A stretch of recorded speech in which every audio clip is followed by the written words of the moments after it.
can I help you?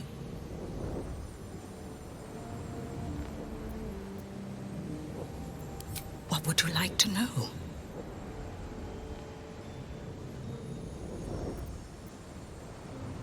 Its author was a spectacularly talented halfling.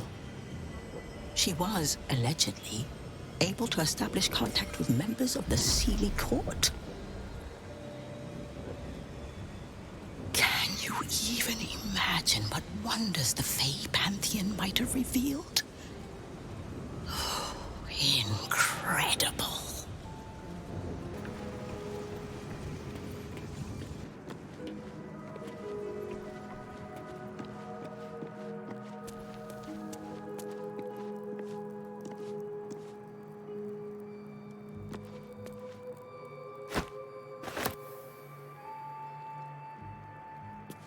All right.